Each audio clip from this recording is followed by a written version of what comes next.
Renfe, un tren de valors, patrocina Tinc un dubte.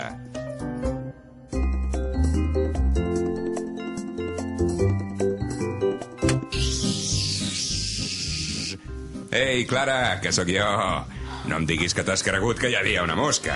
Un borinot, això és el que ets. Estava practicant el so de la S sonora. Per cert, s'escriu amb S o amb Z?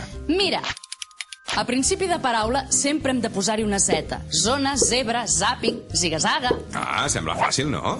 Bé, potser tindràs més problemes enmig de paraula. Si davant de la S sonora hi ha una consonant, en general has d'escriure la lletra Z. És el cas de benzina, però també d'esmorzar, utilitzar o alzina. Darrere consonant, la Z, entesos. Però i darrere de vocal? En aquest cas t'anirà bé recordar una altra paraula. Fixa't que a gasolina hi tens una vocal, i en aquest cas solem escriure una S. Física, oasi, desig... Ah, desig... Recorda sempre, benzina i gasolina. Ei, això és genial.